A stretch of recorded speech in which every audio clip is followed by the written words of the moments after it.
Hello students, स्वागत है आप सभी का एक न्यू टॉपिक के अंदर। टॉपिक का नाम है कोलराज लो, जो कि बहुत ज़्यादा इम्पोर्टेंट है बोर्ड एग्जाम लेवल से। और इसको समझना बच्चों को थोड़ा सा कठिन लगता है। बच्चे सोचते हैं कि कोलराज लो समझ नहीं आता, इनफाइनाइट डाइल्यूशन क्या होता है, मोलार कंडक्टिविटी क्या होती है, इक्विवेलेंट कंडक्टिविटी क्या होती है।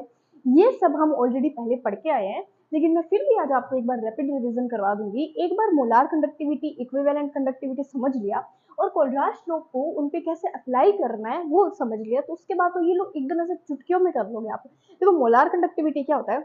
नॉर्मली हम एक सॉल्यूशन लेते हैं, इलेक्ट्रोलाइटिक सॉल्यूशन लेते हैं एक बिकर के अंदर। जैसे मान लो कि ये बिकर है हमारा और इसके अंदर मैंने इलेक्ट्रोलाइटिक सॉल्यूशन दिया और हमने इधर इसमें रॉड डिप कर रखी है। ये हमारा एक तरीके से अरेंजमेंट है, ठीक है। अब मान लो कि मैं इस सॉल्यूशन में आपको पूछूं कि इसमें आयंस कितनी इजीली फ्लो कर रहे हैं, और जब आप मेरे को वो इजीली फ्लो कर रहे हैं आयन, वो चीज मेजर करके दोगे तो उसको हम बोलते हैं कंडक्टेंस। और मैं आपसे पूछूं कि इस पूरे सॉल्यूशन में आयंस को फ्लो करने में कितनी प्रॉब्लम आ रही है, कितनी हिंड्रेंस आ रही है, तो उसको अपन बोलते हैं रेजिस्टेंस। अच्छा, मैं अगर आपसे एक स्पेसिफिक एरिया के अंदर पूछ लूँ, मेरे को सिर्फ इतना ही बताओ इस एरिया का, तो इसमें आप मेरे को बताओ रेजिस्टेंस कितने क्रिएट हो रहे हैं। तो स्पेसिफिक एरिया के लिए जब अपन हिंड्रेंस बताते हैं उसको बोलते हैं रेजिस्टिविटी। और स्पेसिफिक एरिया के अंदर अगर मैं आपसे पूछ लूँ तो मेरे को बताओ कि कितना ज्यादा रुकावट क्रिएट हो रहा है, तो वो आप मेरे को, उसके लिए आप मेरे को बताओगे कंडक्टिविटी। अच्छा, अब ये तो हमें हमने एक तरीके से थ्योरेटिकल पोर्शन पढ़ लिया या रट लिया, लेकिन अब आप हमें ये बताओ मैम कि हम इन चीजों को मेजर कैसे करते हैं। हमने एक इलेक्ट्रोलाइटिक सॉल्यूशन ले रखा है, एक मतलब बिकर ले रखा है जिसके अंदर इलेक्ट्रोलाइटिक सॉल्यूशन डाल लिया, रोड्स डिप कर रखी है, उसका बैटरी से अरेंजमेंट कर रखा है, एवरीथिंग हमारी पूरी अरेंजमेंट क्लियर है। लेकिन अब हमें आप ये बताओ कि हम रेजिस्टेंस, कंडक्टेंस, रेजिस्टिविटी, कंडक्टिविटी इन सबको कैसे मेजर करेंगे। मान लो आपने रेजिस्टेंस रेजिस्टेंस मेजर कर लिया। अगर आपने रेजिस्टेंस मेजर कर लिया कोई भी डिवाइस से, अब किस डिवाइस होगा वो भी मैं बताऊंगी, लेकिन पहले आप मेरी बात सुनते जाओ। अगर आपने रेजिस्टेंस मेजर कर लिया तो आपके लिए कंडक्टेंस मेजर करना तो बहुत ज्यादा इजी हो जाएगा।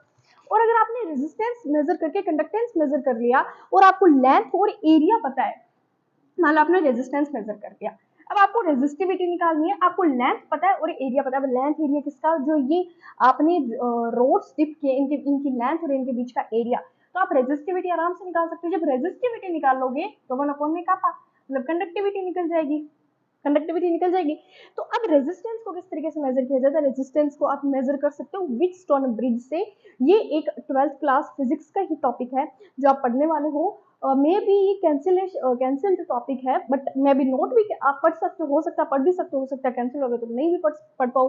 लेकिन व्हीटस्टोन ब्रिज नाम की एक ऐसी डिवाइस होती है जिसके थ्रू हम रेजिस्टेंस को मेजर करते हैं। आई बात समझ, मतलब रेजिस्टेंस मेजर होगी तो सारा कुछ मटेरियल हम मेजर कर सकते हैं। अच्छा, मोलार कंडक्टिविटी क्या होता है। पहली बात है, मोलार कंडक्टिविटी को इस तरीके से शो किया जाता है और इक्विवेलेंट कंडक्टिविटी को हम शो करते हैं कुछ इस तरीके से। मोलार कंडक्टिविटी का मतलब होता है, मान लो हमने एक सॉल्यूशन लिया और इसमें मैं 1 मोल सॉल्यूशन डाल दूं। हमने इलेक्ट्रोलाइटिक सॉल्यूशन में 1 मोल इलेक्ट्रोलाइट सॉल्वेंट डाल दिया। अब मैंने 1 मोल डाल दिया तो मैं इस पूरे सॉल्यूशन का मेजर करूंगी, क्या पूरे सॉल्यूशन की कंडक्टेंस मेजर करूंगी, कंडक्टिविटीज मेजर करूंगी, तो हम उसको बोलेंगे मोलार कंडक्टिविटी। और मान लो मैंने 1 ग्राम इक्विवेलेंट, कुछ भी 1 ग्राम सॉल्वेंट सॉल्यूशन डाला हो, फिर मैं सॉल्यूशन में कंडक्टिविटी मेजर करती, तो उसके लिए हम यूज करते इक्विवेलेंट, ठीक है। एक तरीके से इक्विवेलेंट कंडक्टिविटी वगैरह ये सब यूज करते हैं। अच्छा, कोलराज लो क्या कहता है। देखो, कोलराज लो पढ़ाने से पहले मैंने आपको बताया था, कुछ वेरिएशंस बताए थे। उन वेरिएशन के बारे में मैं पूरा एक्सप्लेन नहीं कर पाऊंगी क्योंकि फिर वीडियो लेंथ बहुत ज्यादा लंबी हो जाएगी। लेकिन कोलराज लो स्ट्रॉन्ग इलेक्ट्रोलाइट के लिए नहीं था, कोलराज लो वीक इलेक्ट्रोलाइट के लिए था। स्ट्रॉन्ग के लिए क्यों नहीं था। अच्छा, आप एक ग्राफ पढ़ के आए थे। ग्राफ ये था कि जब मैं रूट सी यानी कंसंट्रेशन और मोलार कंडक्टिविटी के बीच में ग्राफ मेजर करूंगी, तो जो हमारा स्ट्रॉन्ग इलेक्ट्रोलाइट होगा वो तो इसको कट कर देगा, यानी उसका डायल्यूशन कितना हो जाएगा, 0 हो जाएगा। अब यहाँ पे डायल्यूशन कहाँ से आ गया, हमने तो कंसंट्रेशन और मोलार कंडक्टिविटी के बीच में मतलब निकाला था। कंसंट्रेशन यहाँ पे जाने पे कंसंट्रेशन बढ़ रहा था, यहाँ पे आने पे तो डायल्यूशन बढ़ जाएगा, यहाँ पे आने पे हमारा पूरा जो सॉल्यूशन है वो डाइल्यूट हो जाएगा, यानी उसके अंदर कंसंट्रेशन कम और पानी की मात्रा ज्यादा हो जाएगी। तो जो स्ट्रॉन्ग इलेक्ट्रोलाइट होता है वो अपने आप को पूरी तरीके से डिसोसिएट तोड़ देता है, ठीक है। वीक इलेक्ट्रोलाइट क्या होता है, वीक इलेक्ट्रोलाइट कुछ इस तरीके से उसका ग्राफ जाता है, मतलब ये दो लाइन आपस में कभी इंटरसेक्ट नहीं करती है। अब इस वीक इलेक्ट्रोलाइट का हम क्या कर सकते हैं, वीक इलेक्ट्रोलाइट को कोलराज लो ने एक्सप्लेन किया कि वीक इलेक्ट्रोलाइट आप कैसे निकाल सकते हो। कोलराज लो ने कहा कि जो मोलार कंडक्टिविटी जिसको हम इससे डिनोट किया जाता है, of electrolyte and infinite dilution. अभी इनफाइनाइट डाइल्यूशन क्या होता है, बच्चे बहुत कंफ्यूज होते हैं, व्हाट इज इनफाइनाइट डाइल्यूशन, नहीं समझ में आता क्या होता है इनफाइनाइट डाइल्यूशन। देखो समझो, 1 सेकेंड। इनफाइनाइट डाइल्यूशन का मतलब होता है, मान लो आपने एक सॉल्यूशन लिया और इसके अंदर पहले ना मान लो कंसंट्रेशन ज्यादा थी, कंसंट्रेशन मतलब पहले पानी की मात्रा कम और मतलब सोल्यूट ज्यादा था, मान लो सॉल्यूशन के अंदर हमारा सोल्यूट ज्यादा था, लेकिन मैंने फिर क्या किया, इसके अंदर वाटर ऐड कर दिया, मैंने खूब सारा वाटर ऐड कर दिया, मैंने इतना ज्यादा वाटर ऐड कर दिया इस हमारे सॉल्यूशन को इतना ज्यादा डाइल्यूट कर दिया कि कंसंट्रेशन की मात्रा बहुत कम बची है।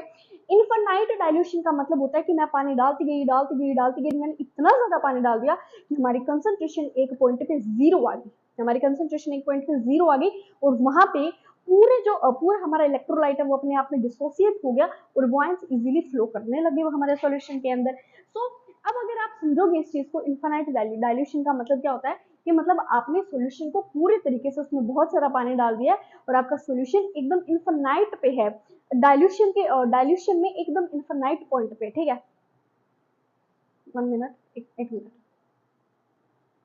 अच्छा, अगर मैं सम कर दूं, is the sum of the ionic conductivities of cation and anions is multiplied with each number of ions present one formula unit of electrolyte। अब ये क्या बोल दिया इंग्लिश में, कौन सा लाइन है बोल दी, देखो इंग्लिश में ये बोला है, जैसे मान लो कि आपने HCl लिया, HCl लिया, मोलार कंडक्टिविटी ऑफ HCl निकालना है। अब आप वीक इलेक्ट्रोलाइट के लिए कैसे निकालोगे, मान लो आपको क्या करना है, मोलार कंडक्टिविटी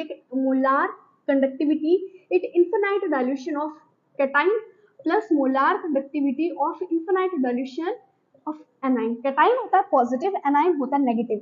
अब जब आप इस कैटाइन का, सॉरी यहाँ पे हमें वीक लेना है, तो यहाँ पे हम HCl नहीं ले सकते, HCl तो स्ट्रॉन्ग है, हमें वीक लेना है, सॉरी माय फॉल्ट, ये मिटा देती हूँ, नीचे समझा देती हूँ ना, नीचे आप एग्जाम्पल नोट कर लो आराम से।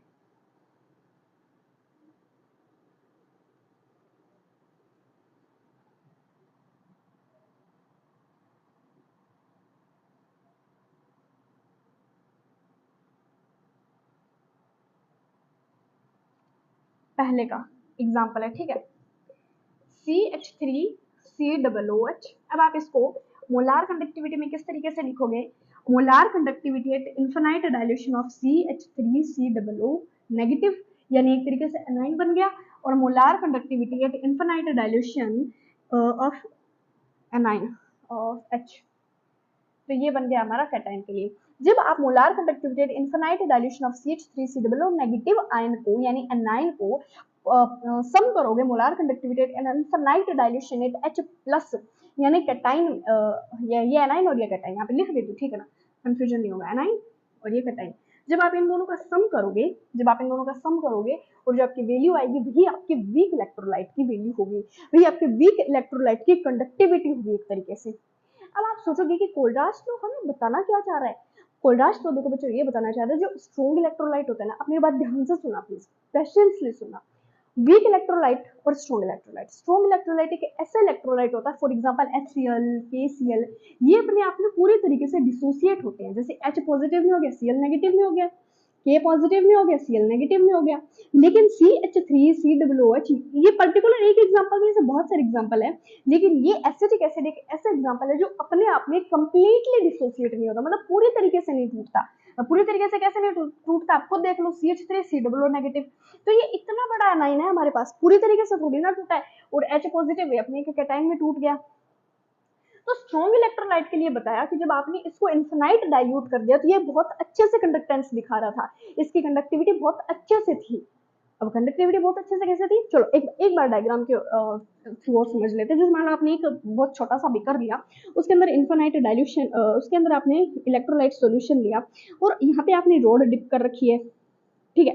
और अब मैं आपसे पूछ लूं कि 1 मोल इलेक्ट्रोलाइटिक सॉल्यूशन लिया और मेरे को इस पर्टिकुलर स्पेसिफिक इस एरिया की मेरे को मोलार कंडक्टिविटी बताओ, पर्टिकुलर इस एरिया की। तो इस एरिया में मान लो पहले कंसंट्रेशन ज्यादा थी, लेकिन अब कंसंट्रेशन कम हो गई। क्यों कम हो गई, क्योंकि मैंने इसको इनफिनाइट डाइल्यूट कर दिया। इनफिनाइट डाइल्यूट मतलब मैं पानी डालती गई, मैं जब तक इनफिनाइट डाइल्यूशन पे नहीं गया।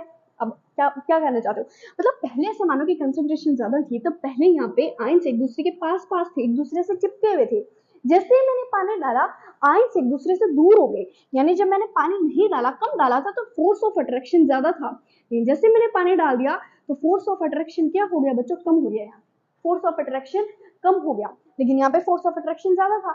मतलब ऑल टोटली स्ट्रॉन्ग जो इलेक्ट्रोलाइट है वो तो कंप्लीटली डिसोसिएट हो रहा है, मतलब आयंस एक दूसरे से बहुत दूर दूर जा रहे हैं और बहुत इजीली फ्लो कर रहा है। लेकिन वीक इलेक्ट्रोलाइट में ऐसा नहीं था। वीक इलेक्ट्रोलाइट अब ये इतना बड़ा एनायन बन रहा है, इतना बड़ा एनायन बन रहा है और यहाँ पे अच्छे से कंडक्टेंस कंडक्टिविटी नहीं देखने को मिल रही थी। तो कोलराश लॉ ने कहा आप क्या करो, एक पूरा इलेक्ट्रोलाइटिक सॉल्यूशन लो, उनको अपने फर्दर उनको अपने आयंस में डिसोसिएट कर दो। एक कैटायन होगा, एक एनायन होगा, कैटायन एनायन को पॉजिटिव कैटायन एनायन को सम कर दो। जब उनका सम करोगे जो आपकी वैल्यू आएगी वही आपके वीक इलेक्ट्रोलाइट की कंडक्टिविटी की इक्वल होगी। आई बात समझ, आई बात समझ, आई बात समझ। चलो मैं देख लेती हूँ वीडियो विजिबल है। हाँ ठीक है। अच्छा, ये एक एग्जाम्पल हमारे लिए सफिशिएंट नहीं है, हमें एक एग्जाम्पल और समझना पड़ेगा। चलो देखते हैं। ये मैं डायग्राम मिटा रही हूँ, कोई बच्चा नोट करना चाहता तो कर सकता है। ठीक है, जैसे मान लो कि मैंने सेम एग्जाम्पल ले लिया BaCl2 के लिए। ये क्या बेरियम क्लोराइड है, कोई नाम लिखना चाहता है, जिसको नाम नहीं पता हो लिखना चाहता तो लिख सकते हो। बेरियम क्लोराइड में क्या करेंगे, molar conductivity eight infinite dilution of Ba+2 and molar conductivity eight infinite dilution Cl negative. अब देखो Ba पॉजिटिव, Ba पे +2 क्यों आया, क्योंकि Ba का +2 चार्ज है, Ba 2 इलेक्ट्रॉन डोनेट कर सकता है, ये उसकी कैपेसिटी है। ठीक है, दो इलेक्ट्रॉन डोनेट कर सकता है, उस पे +2 आ गया। Cl पे नेगेटिव आ गया क्योंकि Cl एक ही इलेक्ट्रॉन गेन कर सकता है, ये दे नहीं सकता, ले सकता है कितना, एक। ठीक है, अब यहाँ पे Cl 2 है तो मैं Cl यहाँ पे इसका स्टोइचियोमेट्रिक कोएफिशिएंट लिखूंगी। ऑल टोटली कहने का मतलब ये है कि यहाँ पे हम इनके स्टोइचियोमेट्रिक कोएफिशिएंट यानी एक तरीके से आयंस को हम गिनते हैं, आयंस की काउंटिंग की जाती है, आयंस की काउंटिंग की जाती है। इसका क्या मतलब हुआ, यानी infinite dilution of 1 mole of barium and infinite dilution of 2 moles of chlorine. अब यहाँ पे 2 लगे, इसका मतलब 2 मोल क्लोरीन है, यहाँ पे मतलब कोई भी आयंस नहीं है, मतलब ऐसे मान लो 1 है तो 1 मोल ऑफ बेरियम। यहाँ पे मोल को हम साथ में लेके चलेंगे। मोल को क्यों लेके चलेंगे, क्योंकि मोलार कंडक्टिविटी की बात हो रही है। अगर ये सेम चीज इक्विवेलेंट कंडक्टिविटी की बात करूं, तो मान लो मैं दूसरे की बात करती हूँ, मैं यहाँ पे 2 लिख रही हूँ, मतलब दूसरे एग्जांपल के लिए बात कर रही हूँ। मान लो मैंने BaCl2 ले लिया, सेम ले लिया, equivalent conductivity of infinite dilution of Ba positive 2 plus equivalent conductivity of infinite dilution of Cl negative। अब आप कहोगे कि हमें यहाँ पे भी तो हम 2 लगाएंगे, बट यहाँ पे हमें 2 नहीं लगाना है, यहाँ पे हम 2 नहीं लगाएंगे, यहाँ पे 2 लगाते हमारा गलत हो जाएगा। यहाँ पे इक्विवेलेंट कंडक्टिविटी में हम आयंस को नहीं लेते, आयंस को हम साथ में नहीं लेते। क्यों आयंस को साथ में नहीं लेते, मोल्स को साथ में नहीं लेते, इसका क्या रीजन है, मोलार कंडक्टिविटी में हमें मोल्स की संख्या करनी होती है, हमें मोल्स की संख्या करनी होती है कि आपने कितना मोल बेरियम लिया, कितना मोल क्लोरीन लिया, कितना मोल आपने एनाइन लिया, कितना मोल आपने एनाइन लिया, कैटायन एनाइन लिया।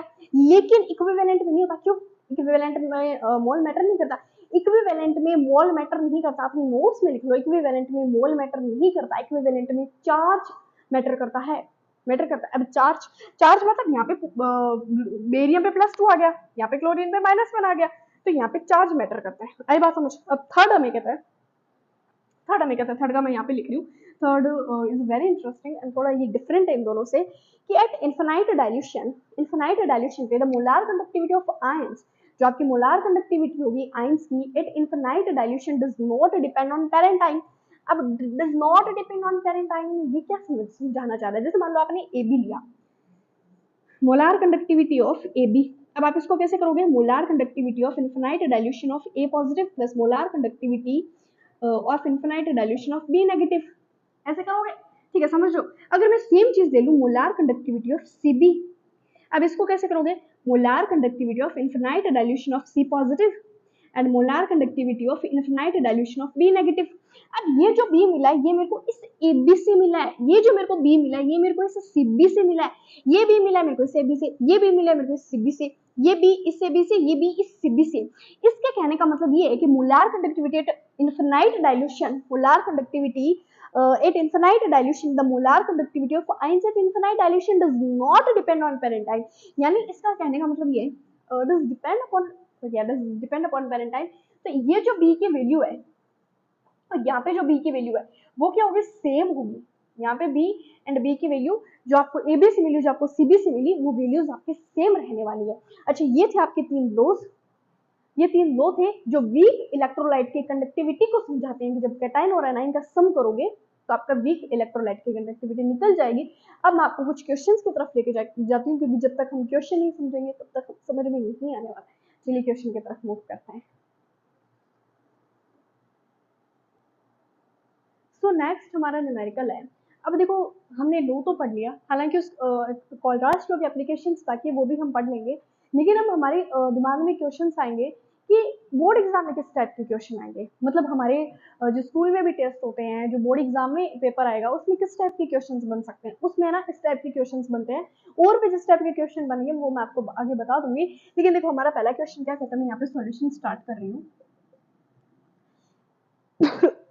The molar conductance of NaCl HCl, यानी हमें कहा है कि जो मोलार कंडक्टेंस है वो NaCl की, HCl की, C3COO का, इसको हम बोलते हैं acetic sodium acetate at infinite dilution are 126.45, और हमें इसकी वैल्यू दी, हमें मतलब 3 अलग अलग वैल्यू दी है, और हमें क्या रिस्पेक्टिवली, यानी मोलार कंडक्टेंस जो NaCl का है, यानी मोलार कंडक्टेंस NaCl का आपको दे रखा है, कितना दे रखा है 126.45, और मोलार कंडक्टेंस की बात हो रही है तो इससे यूनिट लगा दो मोल इनवर्स। ठीक है, नेक्स्ट आपको दे रखी है HCl की, तो HCl के लिए आपका क्या हो जाएगा 426.16, and molar conductance of CH3COO, 1 minute COO Na का क्या हो जाएगा 91.0 यूनिट्स आप लगाते रहना। अब हमें मोलार कंडक्टेंस निकालना है CH3COOH, एसिटिक एसिड का हमें निकालना है। अब हम कैसे निकालेंगे, हमें सोडियम क्लोराइड का दे रखा है, हाइड्रोक्लोरिक एसिड का दे रखा है, सोडियम एसिटेट आयन का दे रखा है, लेकिन अब हम एसिटिक एसिड का कैसे निकालें। देखो, आप ऐसे निकालोगे, आप क्या करो, इनको ना अलग अलग फॉर्म में लिख दो। molar conductance at infinite dilution of Na positive ion plus molar conductance of infinite dilution at Cl negative ion। अब NaCl का कितना दे रखा है हमें 126.45, चलो लिख दिया। Okay, so molar conductance of HCl, molar conductance of CH3COONA, अब लिख लो इनका molar conductance of infinite dilution of H positive ion plus molar conductance of infinite dilution of Cl negative is equal 120 1426.6। Next है molar conductance at infinite dilution of CH3। अब आप सोच रहे होंगे कि मैं ये क्या कर रही हूँ, मैंने आपको आयन में डिसोसिएट करना सिखाया है। मतलब कोलराज लॉ के अकॉर्डिंग क्या था, कैटायन और एनायन के सम के इक्वल हमारी मोलार कंडक्टिविटी थी। CH3COO नेगेटिव में टूट जाएगा और Na पॉजिटिव हमारा अलग रह जाएगा, Na पॉजिटिव आएगा, Na पॉजिटिव। इसकी वैल्यू हमें दे रखी है, किधर है 91.0। ठीक है, अब हमें निकालना है मोलार कंडक्टेंस एट CH3COOH। कैसे निकालेंगे, क्यों ना आप इनको नाम दे दो, equation number first, equation number 2, equation number 3 and equation number 4, इनको नाम दे सकते हो। अब देखो, इसको भी आप आयंस में तोड़ दो, molar conductance at infinite dilution of CH3COO negative plus molar conductance at infinite dilution of H positive. अब इनको आप आयंस में तोड़ के अब क्या करोगे, आप इक्वेशन नंबर 2 और इक्वेशन नंबर 3 को प्लस कर दो -1 में। क्या मतलब, क्या कर रहे हैं, ये दो इक्वेशन पास में ना, equation second and equation third, इनको प्लस करो। Equation number first plus second plus third -1 is equal 4। चलो करते जाओ आप, देखो at infinite dilution of H positive plus at infinite dilution of Cl negative at infinite dilution of molar conductance CH3COO negative at infinite dilution of Na positive। Minus कर देते equation number first को, at infinite dilution of Na positive at infinite dilution of Cl negative is equal हमारा किसके है CH3COO negative H positive। Molar conductance at infinite dilution of CH3COO negative plus सीधा मैं H positive लिख रही हूँ। ठीक है, अब देखो आप इनको कैसे करोगे, H पॉजिटिव हमारा यहाँ पे हमारा Cl नेगेटिव ये वाले Cl नेगेटिव से कैंसिल हो रहा है, और आगे क्या है, ये Na वाला इस Na से कैंसिल हो रहा है, ये CH3COO नेगेटिव ये वाला से कैंसिल हो रहा है, अब ये वाला H पॉजिटिव बचा है हमारे पास। और टोटली अगर मैं इनकी वैल्यू निकाला, एक मिनट मैंने क्या कर दिया, हमें CH3COOH की वैल्यू चाहिए, तो मैं इन दोनों को कैंसिल नहीं कर सकती। हाँ एक सेकेंड, इसको कैंसिल मत करो, डस्टर लेके आती हूँ।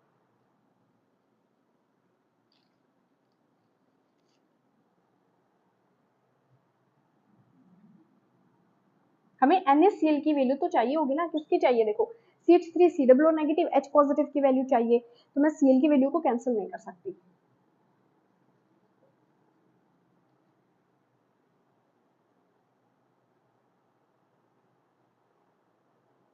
हाँ तो अब आप देखो मैंने क्या किया, HCl की वैल्यू ले आई मैं, HCl की वैल्यू कितनी है हमारी 426.6 प्लस CH3COO नेगेटिव और HCl की वैल्यू ले आई, तो ये कितना हो जाएगा, CH3COO नेगेटिव Cl ये हो जाएगा हमारा 126.6 माइनस कर दो आप 91. जो आपका आंसर आएगा वो आपका एक्यूरेट हो जाएगा यहाँ पे। अब हम नेक्स्ट न्यूमेरिकल की तरफ मूव करते हैं। ओके सो अब हम दो क्वेश्चन और सॉल्व करेंगे। ये दो क्वेश्चन सॉल्व करने के बाद हमारे कुछ डाउट्स तो क्लियर हो ही जाएंगे, उसके बाद हम कुछ और इंटेक्स्ट और एग्जाम्पल सॉल्व कर लेंगे।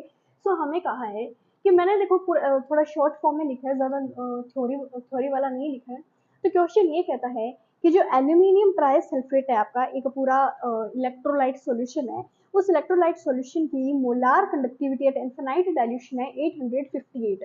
तो पहले तो आप इसको इक्वेशन बना के लिखो। देखो कैसे लिखोगे, सॉल्यूशन आपको दे रखा है aluminium sulphate trisulphate, aluminium trisulphate. अब आप इसको कैसे लिखोगे, मोलार कंडक्टेंस का बात की गई है, तो infinite molar conductance at infinite dilution of Al+3 और इसका स्टेशियोमेट्रिक कोएफिशिएंट यानी आयन कितना है, मोल्स कितना है, 2 मोल एल्यूमिनियम है, plus infinite molar conductance at infinite dilution of SO4 2 negative. और ये एक तरीके से 3 बार दे रखा है, तो ट्राई हो गया एल्यूमिनियम ट्राई सल्फेट, तो यहाँ पे मैं 3 को क्या कर दूंगी, कोफिशिएंट पे भेज दूं, ठीक है। स्टेशियोमेट्रिक कोफिशिएंट एक तरीके से मोल आइंस में कन्वर्ट होगा। मैं स्टेशियोमेट्रिक कोफिशिएंट इसीलिए कह रही हूँ क्योंकि बच्चे इसको ज्यादातर स्टेशियोमेट्रिक कोफिशिएंट से समझना ज्यादा प्रेफर करते हैं, ठीक है। तो अब देखो, अब आप क्या करोगे, आपको पूरे सॉल्यूशन की molar conductivity at infinite dilution पता है 858।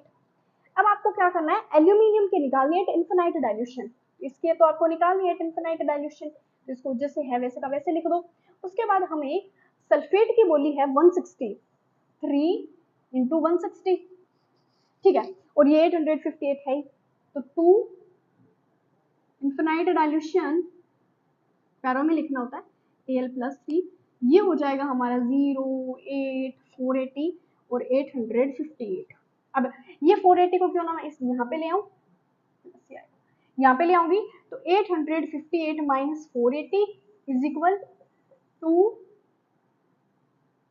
2 आयंस या 2 moles of aluminium at infinite dilution plus 3। तो अभी इसकी वैल्यू क्या आ जाएगी, ये ओवरऑल सब्ट्रैक्ट होकर कितना होगा, 0 8 7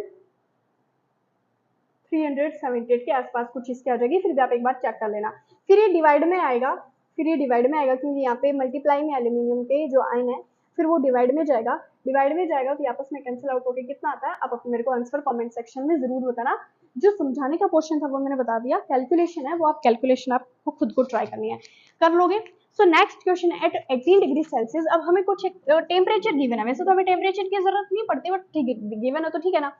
18 डिग्री सेल्सियस पे हमारा कोई एक इलेक्ट्रोलाइट कुछ हो रहा होगा, क्या हो रहा है देखते हैं। The conductance of H positive and CH3COO negative at infinite dilution are 315 and 35 महोस।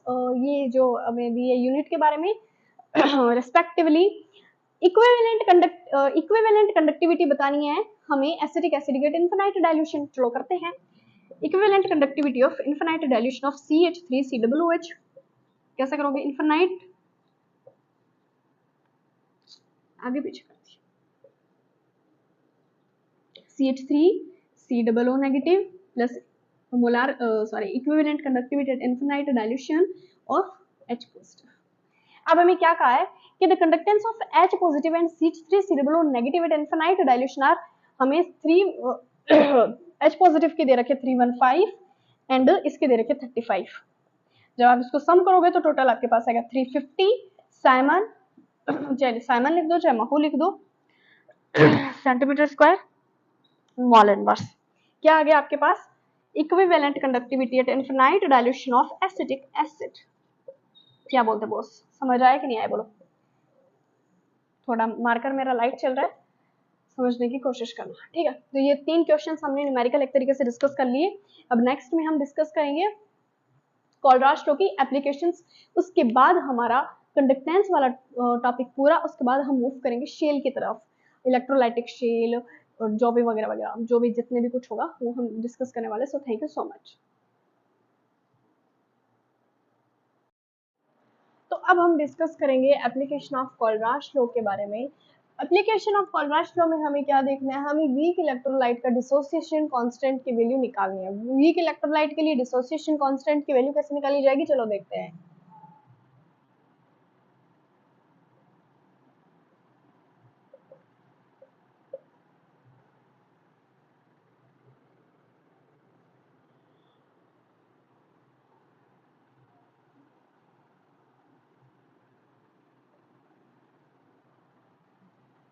ऐसा समझो आप, मान लो हमारे पास कोई एच नाम का एक कंपाउंड था, ठीक है।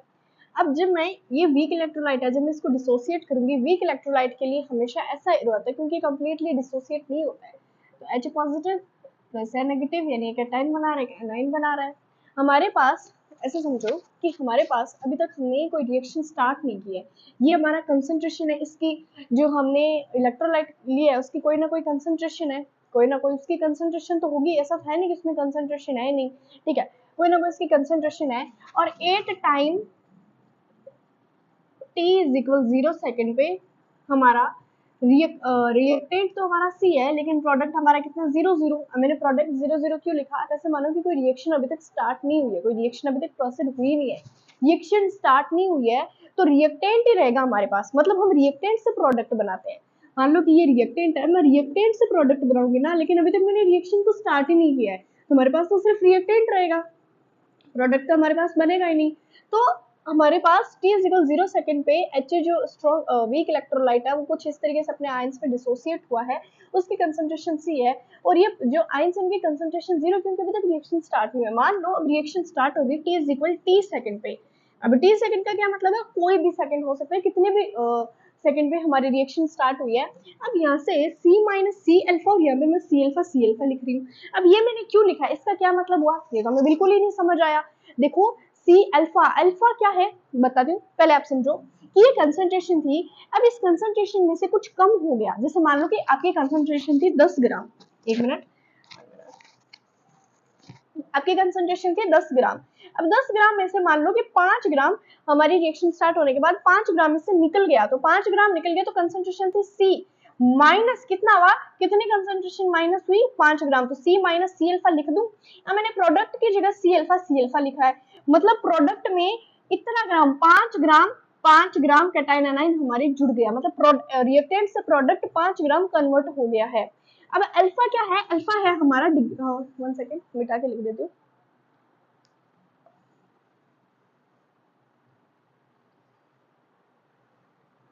अल्फा है हमारा degree of dissociation constant,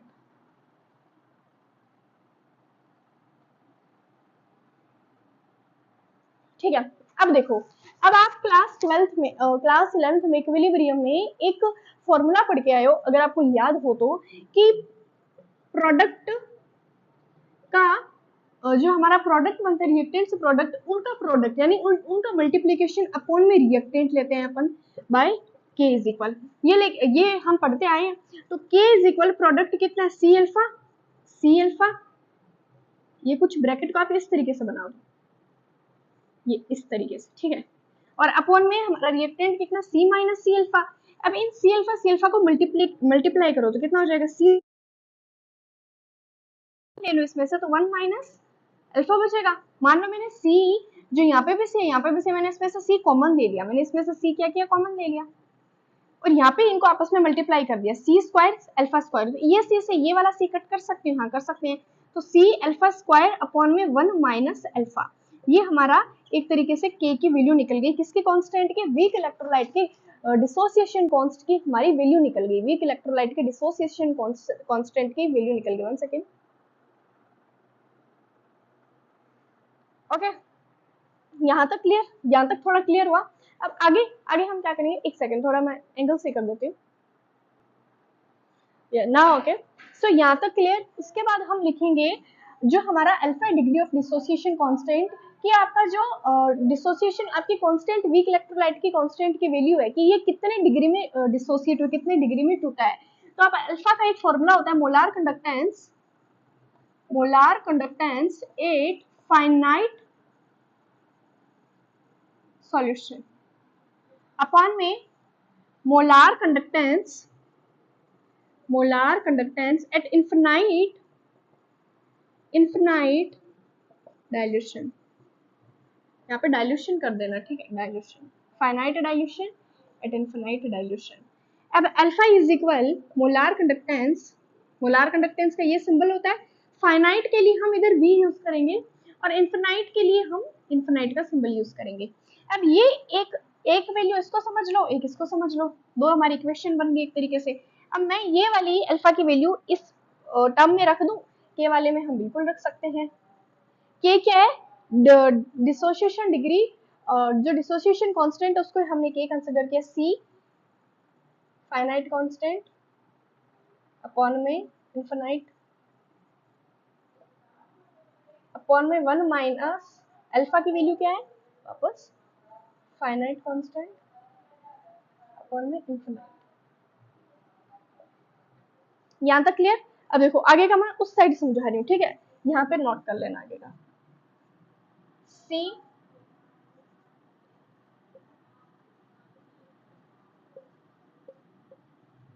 upon में हम एलसीएम ले सकते हैं, इधर से एलसीएम लेंगे, इनफिनाइट डाइल्यूशन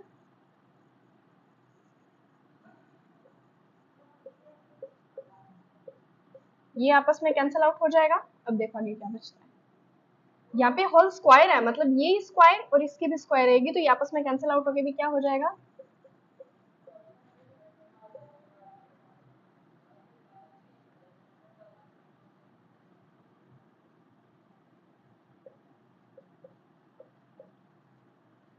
ये। अब इसको आप ऊपर की तरफ भेजोगे,